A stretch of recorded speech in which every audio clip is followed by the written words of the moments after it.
Papua New Guinea to observe National Day of Prayer tomorrow. Ombudsman Commission to probe UPNG unrests. Western Highlands Provincial Health Authority suspended. This is NBC Papua New Guinea National News. Good evening, I'm Antonia Singud.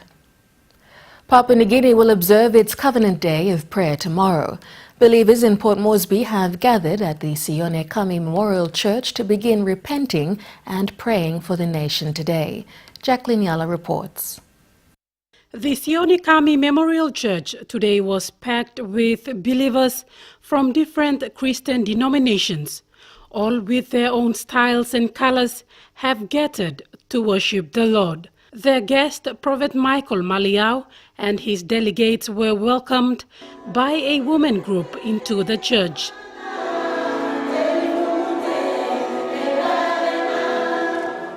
Yet described as a nation with many culture, Papua New Guineans worship God truly with their tradition.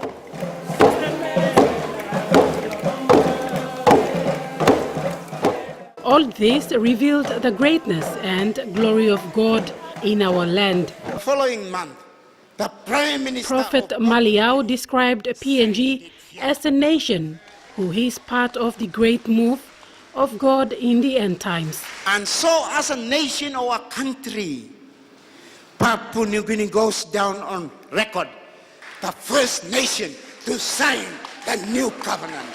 He says God is taking PNG through a restoration process. But that was it.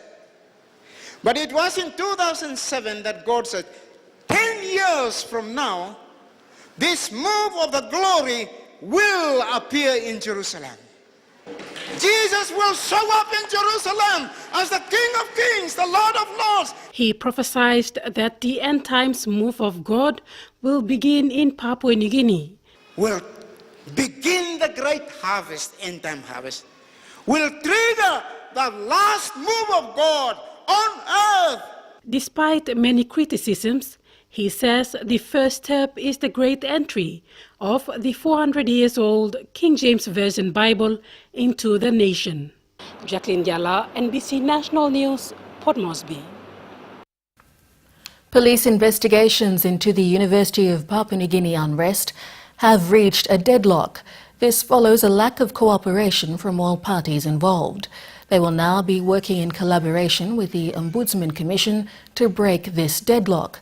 This was revealed by the Assistant Commissioner Crimes, Victor Isove, today in an interview with NBC National News. Sheila Malkin reports. Almost 2 months of police investigation into the shooting at the University of Papua New Guinea, nothing concrete has come out of it. This is due to lack of assistance and cooperation from the university's management, student leaders and those who were involved. Following the shooting on June 8, a special investigation task force team was set up by the ACP Crimes to probe the unrest. Since then, medical reports were obtained from the doctors. Mr. Isove said out of those 6 who were injured, police have identified 3 as students. So far, what we have done, we've been talking to the management of the University of Papua New Guinea, the acting chancellor, Dr. Nicholas Mann, and the university management for them to assist and support with the investigation.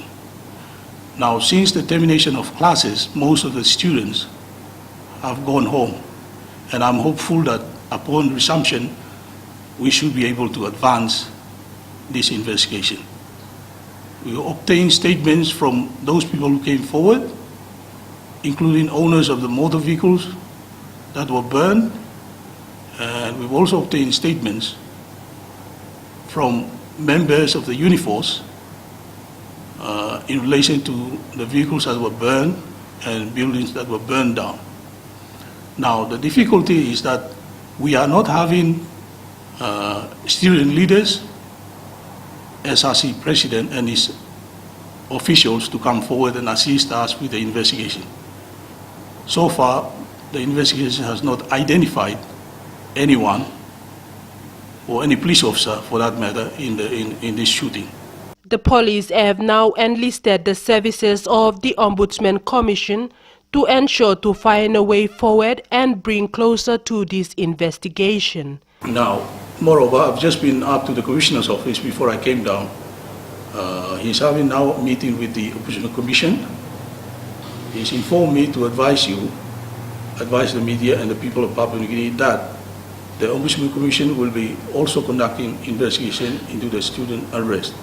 And the police will be part and parcel of the Ombudsman investigation. So we will also be assisting them, vice versa. They will also assist us with whatever evidence that they may collect to resolve this issue at the university. Sheila Malkin, NBC National News, Port Moresby. A year after the shooting incident of two Hanuabada men in Port Moresby, police are now doing a comprehensive analysis of the bullet found in the bodies of the victims.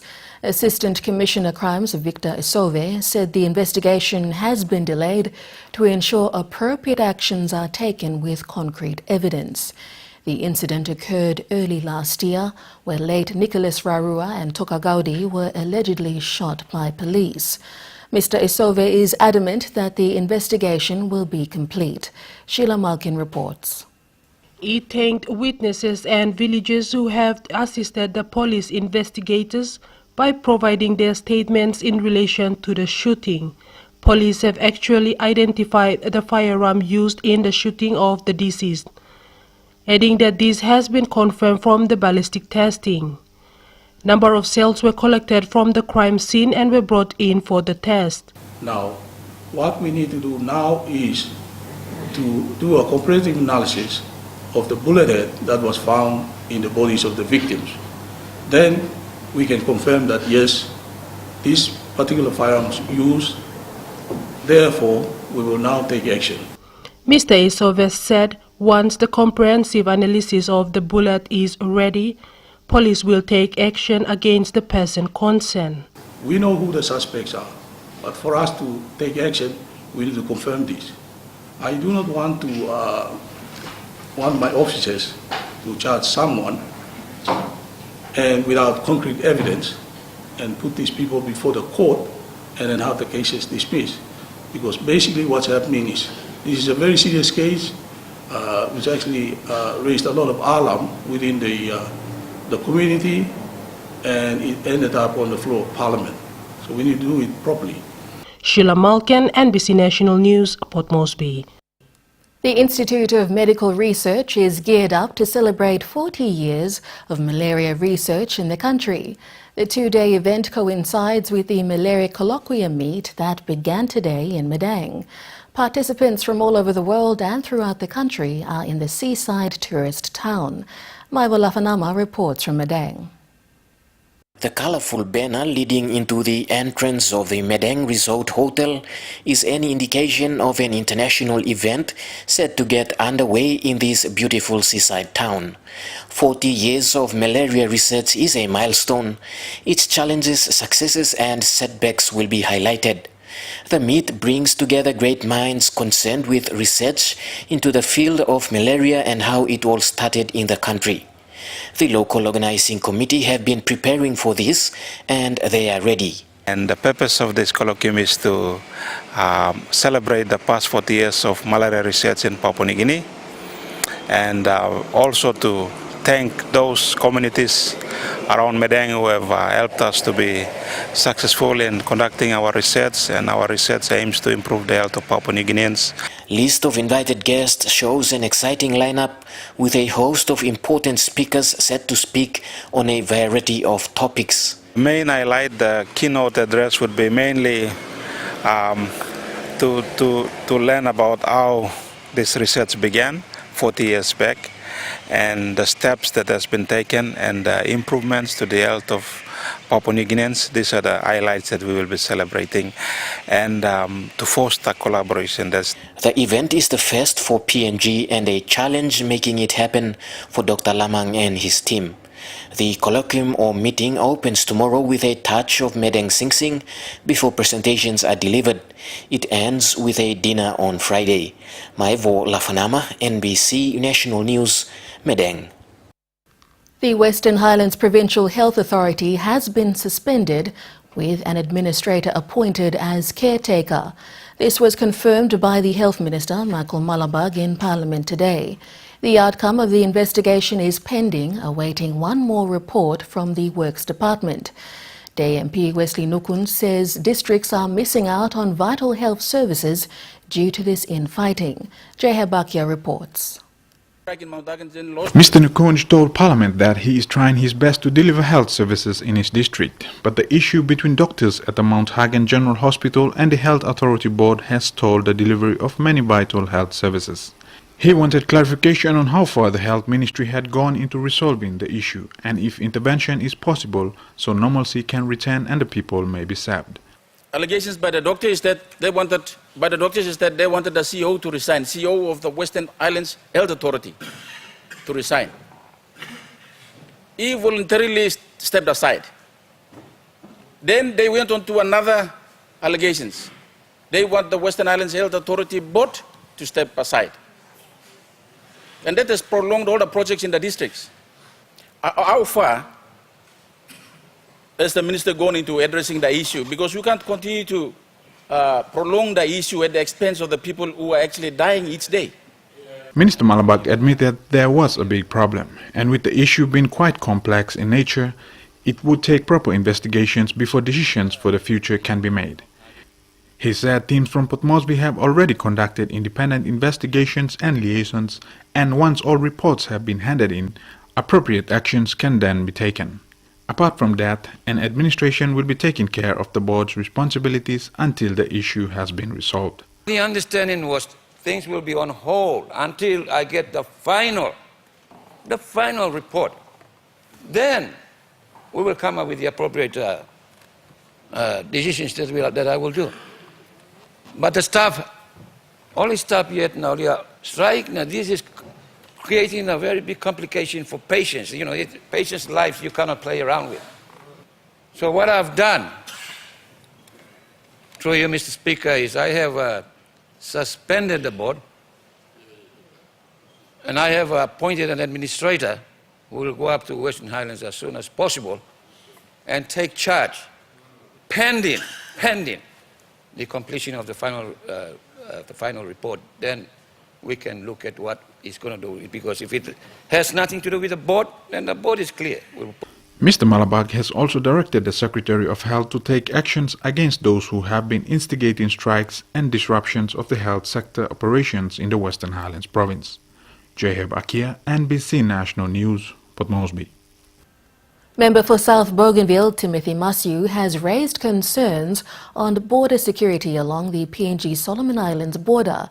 He says this is a high-risk area which poses threats to the 2018 APEC Leaders Summit. He wants the government to put infrastructure in place to cater for the security checks. Jehabakia reports. Mr. Massieu told Parliament that 3 areas in his electorate have been identified where border posts will be constructed to man the outposts against security threats. His query was that his district, being a high-risk area of potential outside threats, when is the authority and the government planning to build these facilities? Electorate blomi ami lukautim one bla border, ami got border one them Solomon Islands, ami got big plawari. Because I'm reliably informed that my border is a weak point as we approach APEC. Security belong you me by compromise. Suppose you got this big meeting through and come up country belong you me through long this border. One time by only building all these facilities. Big money only allocate him now this something come up. And be like him by this must come up, because now you got plenty illegal crossing you will come up. You got illegal beer along Solomon Islands who will come inside along Bougainville. Now you may walk lose out plenty opportunity. The country can make him walk along M2 this hub. Sir Leo admitted this was a sensitive matter and work was progressing to get many border outposts up and running. He said with the appointment of a new BDA board, he encouraged the MP to work with the BDA board to ensure attention is given to these vital areas. The minister told the House that the 2017 budget should take care of these border issues. We continue to ensure that all the projects that have been under the plan of the Development Authority are actually funded by the government. We are continuously, like every other departments and agencies of government, continue to submit our submission through the process, and those areas that needing attention are also being monitored, and funding will be made available through, hopefully, the 2017 budget. The Border Development Authority was created by an Act of Parliament to cater for issues around the border areas of the country. Jeheb Akia, NBC National News, Port Moresby. The government will honour its commitments made to the people of Manus and northern provinces on the roads and tourism funds. Prime Minister Peter O'Neill made this known in Parliament today during question time when asked by Ijibitari MP David Arore and Manus Governor Charlie Benjamin. The Ijibitari MP's question was about the delay in the release of funds committed by the government for tourism development in Northern Province, while the Manus Governor asked for the previous government's commitment for the road projects in Manus. Gabriel Bego reports. Ijibitari MP David Arore's question was about a 10 million kina commitment by the government for tourism development in Northern Province. The fund has been delayed concerning the member and his people, but Prime Minister O'Neill in his response said the money can be released, but several issues have to be sorted out before this can be done. Yes, that commitment is still outstanding.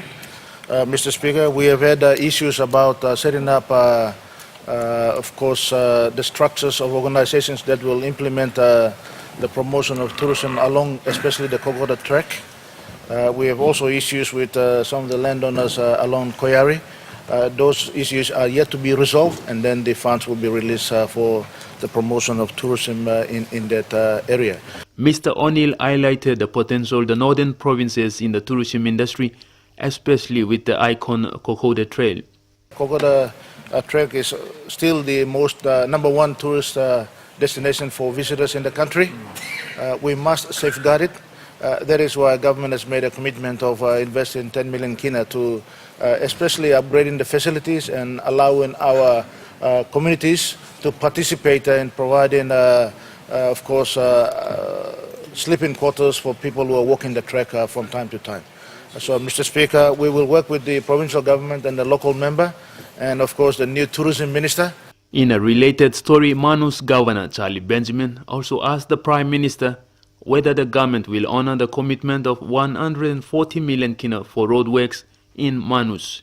On the road now, you may walk low. Pandi mole walk all behind and a commitment here before yet. All same na may walk low ting nungut by all people lo Manus you walk low. Wait a solo one time through. By this road by come up so. All people lo Manus like sabe, but you may help him lo austerity commitment lo previous government because you may aware at that time you've been Minister of Public Service too now. That commitment has been outstanding yet. But I am not aware. I will seek advice from the Works Minister, and if it's a commitment made by government or even former ministers who are not able to deliver, we will deliver for them, Mr. Speaker. Thank you, Mr. Speaker. Gabriel Bego, NBC National News, Port Moresby. Cost-cutting measures are in store to ensure the country's budget is restored to a prudent level to see out the rest of the year. This was outlined during the tabling of a supplementary budget, which went through 2 readings this afternoon in Parliament. Proposed budget appropriations will see reductions in operational expenditure by approximately 295 million kina, while capital expenditure will see a reduction of 632 million kina. Despite planned reductions, the government's focus will still be on maintaining economic growth and ensuring essential service delivery is not affected. Parliament has been adjourned to resume on the 25th of October. Morobe Province has a new acting provincial administrator. Ms. Sheila Pai becomes the first female to lead the provincial administration team. Her appointment comes after the appointment of Masayang Moat expired on the 17th of August this year. Public Service Minister Sapuka Temu made this appointment. Morobe Governor Kelly Naru thanked the Minister for Public Service for the wise and prudent exercise of his executive power. Kevin Dayonga reports. Prior to her appointment, Ms. Harao was a Deputy Provincial Administrator, Social Services, and has over 30 years of experience in the public service. Governor Naru thanked the outgoing acting provincial administrator Masayang Moat for holding that position for the past 9 months. He says Mr. Moat has demonstrated good administrative leadership and the government has appreciated his service and his leadership to the people of Morobe. In terms of fairness and gender balance, the governor says it would be reasonable, logical, relevant and fair to give Ms. Harao a chance and opportunity to perform in that position. With her qualification and experience, the governor is sure that she will perform her duties accordingly and to the best interest of the people of Morobe. Naru is now urging all political leaders, public servants, stakeholders, partners and the people of Morobe to give Ms. Harao the cooperation and assistance in a new role as the acting provincial administrator. Her appointment came into effect on the 18th of August and will end on the 17th of November 2016, a total duration of 3 months. Kevin Dayonga, NBC National News, Port Moresby. We now look at the weather preview with Douglas. Thanks, Antonia. Good evening, everybody. Preparing for the long weekend. The weather in brief. All centers around the country will be experiencing brief showers. John Melito later in the bulletin for the weather details. Antonia, it's back to you. Thank you, Douglas. Coming up after the break, Corabasia International School celebrates 40th anniversary and ABG rejects PNG government decision on BCL shares. Stay with us on NBC National News.